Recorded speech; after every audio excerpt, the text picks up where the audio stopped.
Hola, buenos días. Dios los bendiga. Dejo por acá grabado este devocional de los capítulos 15 al 16 de Primera de Reyes. Padre, te damos gracias en esta mañana por bendecirnos con tu presencia, con tu amor, con tu bondad, con tu gracia en Cristo. Gracias por ser nuestro Señor y nuestro Dios. Gracias por hacernos tus hijos. Gracias, oh mi Rey, por librarnos de la más grande maldad, que es la maldad de nuestro propio corazón, del pecado de nuestra alma. Librarnos pagando por ella en la cruz Cristo, para librarnos de la condenación por nuestra maldad, pero también para librarnos de la esclavitud a la misma. Ayúdanos a vivir en medio de un mundo malvado, que incluso de forma religiosa o de forma disfrazada de piedad puede desarrollar la maldad en la vida de otros y aún en nuestra propia vida, mi Rey, cuando no estamos pendientes de nuestra relación contigo. Ayúdanos en este tiempo a reflexionar sobre lo que tu palabra enseña en Primera de Reyes, del capítulo 15 al 18, viendo cómo se dividió o cómo se dieron las consecuencias de la división del reino de Israel en dos y cómo tú siempre triunfas sobre la maldad a pesar del corazón malvado del ser humano. Gracias te damos, ponemos en tus manos lo que necesitamos, lo que requerimos. Te bendecimos, Señor, y nos rendimos delante de ti. Nos rendimos a ti con todo nuestro corazón. Todo a Cristo yo me inclino, yo me rindo a Él. Como dice tu palabra y como dice la canción. Todo a Cristo yo me entrego, quiero serle fiel. Gracias te damos en el nombre de Jesús. Amén y amén. De nuevo continuamos con nuestros devocionales en Primera de Reyes. En el capítulo 15 se ve ya la división de los reinados. El reinado de Abián, luego de Jeroboam el reinado de Abián, mientras reinaba Jeroboam en el norte, Abián reina en el sur en Judá. Vemos a Asa también después reinando después de Abián en Judá. Y así vamos a ir viendo cómo a veces hay en el norte hay un rey, y mientras hay uno en el norte hay varios en el sur, o al revés, mientras hay uno en el sur hay varios en el norte. Recuerden, en el norte había quedado Jeroboam y en el sur había quedado Roboam, el hijo de Salomón. Y se convirtió en un referente de desobediencia, como comentábamos la vez pasada, Jeroboam, porque estableció un altar paralelo, un sistema paralelo de adoración, para que no se fuera la gente hacia el sur. Y siguió siendo un sistema de referencia o un mecanismo de evaluación el reinado de David, para ver cuando un rey era realmente conforme a la voluntad de Dios y conforme al agrado del Señor. ¿De qué resaltamos allí? Que de ahí en adelante vienen los reinos divididos, cada uno con sus reyes. Pues resaltamos que Dios, a pesar de la maldad, sigue obrando su buena voluntad. Vemos en el capítulo 15, versículos, vamos a leer desde el 1 al 5, para destacar que es imposible que alguien sea perfecto, pero que esto no es excusa para no caminar conforme a la voluntad de Dios. Dice: en el año 18 del rey Jeroboam, hijo de Nabat, Abián comenzó a reinar sobre Judá y reinó 3 años en Jerusalén. El nombre de su madre fue Maaca, hija de Abisalón, y anduvo en todos los pecados que su padre había cometido antes de él. Y no fue su corazón perfecto con Jehová su Dios como el corazón de David su padre. Obviamente padre uno directo y padre otro remoto, que es David, porque era su antepasado, su antecesor, pero no su antecesor directo, que era su padre propiamente dicho. Pero le llaman padre a David como aquel predecesor o antecesor. Mas por amor a David, fíjese el versículo 4, Jehová su Dios le dio lámpara en Jerusalén. O sea, siguió poniendo a alguien de su descendencia, de la descendencia de David, levantando a su hijo después de él y sosteniendo a Jerusalén, no acabando con la ciudad y no acabando con los descendientes de David como reyes. Por cuanto David había hecho lo recto ante los ojos de Jehová, y de ninguna cosa que le mandase se había apartado en todos los días de su vida, salvo en lo tocante a Urías Eteo. Fíjese que de todas formas Dios no desconoce los pecados de aquellos que son los que utiliza como modelo para la fidelidad a él, en este caso David, porque David también tuvo imperfección, pero fue un modelo. El único realmente perfecto es Cristo, que es nuestro modelo perfecto, lo decíamos la vez pasada. Pero aunque Dios demanda perfección y no pasa por alto la falta, siempre recompensa a quienes le sirven de todo corazón, confiando en su misericordia derramada por medio de Cristo, porque solo Cristo pudo vivir en perfecta santidad y solo Él, por medio de la fe en Cristo, nos puede cambiar y santificar. David fue el modelo de fidelidad que Dios utilizó, pero Dios nunca desconoció su pecado, especialmente en esto de tomar la esposa de Urías. Y ahí donde vemos que no hay nadie perfecto. Entonces aquí cuando nosotros buscamos fidelidad al Señor, no buscamos perfección, buscamos entrega, devoción. Y aquí hay un gran problema que de tajo de una vez debemos cortar de nuestra vida, que es el perfeccionismo legalista. Perfeccionismo es querer no tener fallas nunca, y eso nadie lo puede hacer de este lado de la eternidad. Y legalismo es querer imponer nuestras virtudes sobre otros o querer que otros hagan lo que nosotros hacemos supuestamente por fidelidad a Dios. En cosas incluso que no están, y especialmente en esas que no están catalogadas en la Biblia como que debamos hacer, o que cosas que incluso en la Biblia no están catalogadas abiertamente como pecados, sino que quedan en cuestiones de conciencia, en las formas, en los mecanismos de hacer las cosas. Hasta citamos versículos bíblicos para imponer a las personas nuestra voluntad. Un perfeccionismo legalista es como el Señor Jesucristo enseñó a los fariseos, que se colaban el mosquito y se tragaban el camello.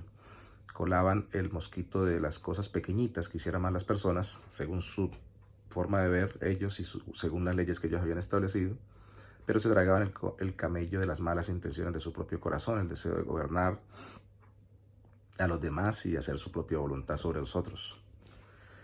Eso es legalismo. Y eso se da cuando uno piensa que sí puede ser perfecto de este lado de la vida y uno no es humilde, como el mismo David tuvo que serlo, a pesar de ser un modelo de fidelidad a Dios. Solo Cristo es perfecto. Entonces debemos recordar la imposibilidad de perfección, y Dios lidia con la maldad primero de nuestra propia vida. Ahora, Dios lidia con la maldad circunstancial de las personas que están obrando, también utilizando la misma maldad de esas personas de una forma misteriosa, conforme a su soberanía, controla las circunstancias para que alguien en maldad termine desarrollando una vida malévola y Dios usando, sin poner el pecado en su corazón, sus tendencias pecaminosas para hacer su voluntad en medio de las circunstancias. Vemos en 1 Reyes capítulo 16, versículo 12, eso lo colgué en el devocional que pongo en el internet. Así exterminó Sinri, 16:12 de 1 Reyes, a toda la casa de Baasa, conforme a la palabra que Jehová había proferido contra Baasa por medio del profeta Jehú. Dios había mandado a este profeta que profetizara que iba a acabar con la casa de Sinri, por todos los pecados de Baasa y los pecados de Ela, su hijo, con los cuales ellos pecaron e hicieron pecar a Israel, provocando enojo con sus vanidades a Jehová, Dios de Israel. Los demás hechos de Ela y todo lo que hizo no está todo escrito en el libro de las crónicas de los reyes de Israel. Bueno, aquí está hablando de reyes que en el tiempo de Asa, que era rey de Judá, pasaron por el reinado del norte de Israel. Y habla de que un tal Sinri cumple la palabra que Dios había dado. Y aquí tenemos que resaltar que aunque Dios en sí mismo es solo bondad, por su soberanía sobre la humanidad usa las conductas pecaminosas para ejecutar su juicio, de tal forma que Él, sin dejar de ser santo, castiga el pecado de unos por medio de la pecaminosidad de otros. ¿Por qué? Porque Dios castigó a Baasa a través de Sinri. Pero es paradójico que Sinri también Dios lo evaluó, de acuerdo al versículo 19, como que hizo lo malo ante los ojos de Jehová, andando en los caminos de Jeroboam, haciendo pecar a Israel. O sea, utilizó un ser pecaminoso para tratar con otro ser pecaminoso. Incluso una conducta tal vez pecaminosa o una motivación pecaminosa para tratar con el pecado de otra persona. Entonces Dios está por sobre la maldad también circunstancial, aún a pesar de la maldad de los corazones, obrando su voluntad, Dios, a pesar de la mala voluntad de los seres humanos. Ahora, Dios levanta profetas, levanta personas que llaman a la fidelidad, recordando las dos cosas que hemos hablado, no la perfección, sino la fidelidad. Y recordando que no es que Dios no esté bajo control por la maldad de los corazones, sino que Dios usa incluso la maldad de los corazones para hacer su voluntad. Aún así, también llama a que profetas en ese tiempo, predicadores hoy en día, ministros hoy en día, creyentes maduros, llamen a otros a la fidelidad al Señor. De nuevo, no al perfeccionismo, ni simplemente al deseo de que Dios obre en las circunstancias, sino a la fidelidad al Señor. Y ahí se levanta Elías en un reinado terrible que es el reinado de Acab, junto con su esposa Jezabel, que es un referente que termina siendo muy recordado en toda la Biblia como un referente de gobierno pecaminoso. Mezclaron las conductas. Aquí no hay nada que decir que fue interpretaciones de Elías, que fue perspectivas de Elías, que fue ganas de molestar de Elías. No, realmente cuando usted estudia la mezcla, obviamente, que hubo entre religiones y entre culturas, la de Israel y las paganas, a través de la unión de Acab y Jezabel, se da cuenta que eso trajo consecuencias sobre el reinado del norte, pero también sobre el reinado del sur, cuando se termina aliando, al menos para circunstancias que no eran pecaminosas, con el rey del sur. Acab crea un sincretismo religioso y crea algo que es lo que Dios usa a el profeta Elías para combatir. Todo el mundo recuerda a Elías, que oró y llovió, no llovió, que luego oró y llovió. Pero realmente Elías, después lo veremos en su fragilidad, ahora lo veremos en su acción profética contra ese tipo de reinado de gobierno de Acab. Elías lo que hizo fue llamar a que se hiciera todo lo contrario de lo que hacía Acab, que Acab tenía a la gente sirviéndole a Dios y sirviéndole a los dioses paganos, como acomodándose pues a las circunstancias. Pero de nuevo no era cuestiones simplemente culturales, no era cuestiones simplemente de costumbres, era que realmente tenían altares paganos y realmente vivían sirviendo a los dioses. Y realmente Acab, respetaba incluso a Elías para buscarle y pedirle que le ayudara a orar a Dios para solucionar las circunstancias, porque realmente quería que tanto estar bien con Dios como con los dioses paganos. En el versículo 14 de 1 Reyes 17 dice: porque Jehová Dios de Israel ha dicho así: la harina de la tinaja no escaseará, ni el aceite de la vasija disminuirá, hasta el día en que Jehová haga llover sobre la faz de la tierra. Bueno, ya en medio de la escasez que Dios había mandado sobre el pueblo de Israel para tratar con él, Dios hace que Elías le asegure que por su voluntad y por su designio, el designio de Dios, iba a suceder un milagro de provisión continua para una mujer viuda en su casa. A pesar de nuestras debilidades y de las adversidades, Dios siempre termina por cumplir cada uno de sus designios sobre nuestras vidas. Él dice y se hace. Entonces Él dijo: usted no va a morir, usted va a tener lo suficiente, y Dios tuvo que obrar un milagro. De nuevo, Elías es reconocido por sus milagros. Pero recordemos que su principal objetivo fue llamar a la fidelidad al Señor. Pero ¿por qué sucede esto? Porque en medio de la maldad del mundo, Dios hace cosas especiales, específicas y poderosas para sostener a aquellos que le son fieles. Ahora, en el capítulo 18, verso 21, dice que acercándose Elías a todo el pueblo dijo: ¿hasta cuándo claudicaréis vosotros entre dos pensamientos? Si Jehová es Dios, seguidle, y si Baal, id en pos de él. Y el pueblo no respondió palabra. Esto en una discusión pública con los profetas de Baal y de Acera, que eran los dioses paganos a los que Acab y Jezabel estaban llevando al pueblo de Israel. Dios no demanda algo de nuestras vidas, Dios lo pide todo, porque en Jesucristo Él se entregó por completo para salvarnos, y por ello no recibe algo menos que fidelidad completa. De nuevo, fidelidad completa no es perfección, pero sí es entrega en todas las áreas de la vida. Habiendo dicho lo que ya dije sobre cómo se acostumbró a vivir el pueblo entre Dios y los ídolos, y habiendo dicho también, usted lo puede leer en el capítulo 18, que después de este desafío, Dios respondió con fuego del cielo sobre el sacrificio de Elías a Dios, dejando en vergüenza a los profetas de Baal. Pues cuando hace este llamado Elías al pueblo a que no ande entre Dios y los profetas paganos, o los dioses paganos, matan a los profetas paganos, el pueblo responde diciendo que seguirán a Dios y buscan ser fieles a Él. ¿Hasta cuándo claudicaremos entre los pensamientos? Podríamos pensar hoy. Si Jehová es Dios, si Dios es Dios y Cristo nuestro Salvador, sigámosle con fidelidad. Así se vence la maldad, no solamente en las circunstancias, no solamente Dios obrando milagrosamente o incluso soberanamente usando la maldad del ser humano para traer su voluntad sobre nuestras vidas, sino se vence la maldad de nuestro corazón que quiere claudicar entre Dios y los ídolos.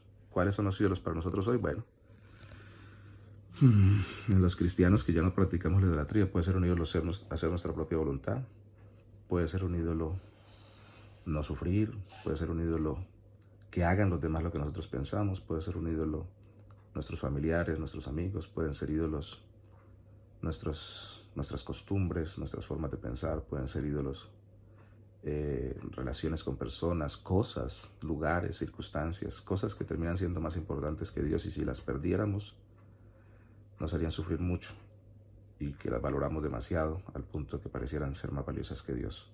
Cosas y personas, fuera de nosotros y aún en nosotros.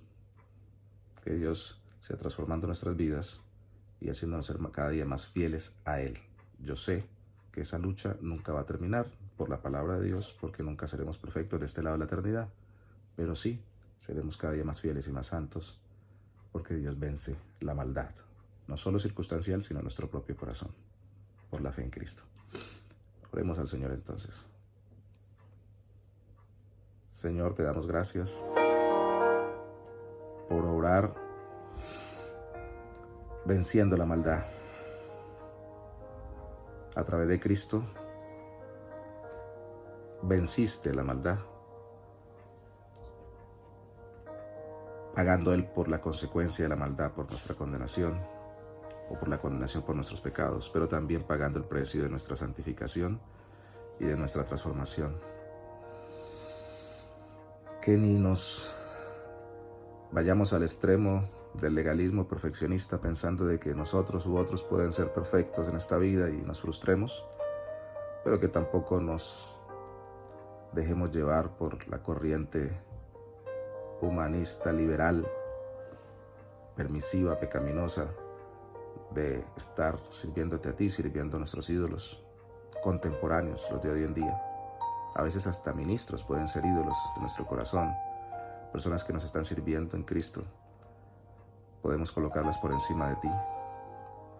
Ayúdanos, oh Santo Señor, límpianos y cámbianos, cambia nuestro corazón de toda maldad. Te lo pedimos en el nombre de Jesús. Amén y amén.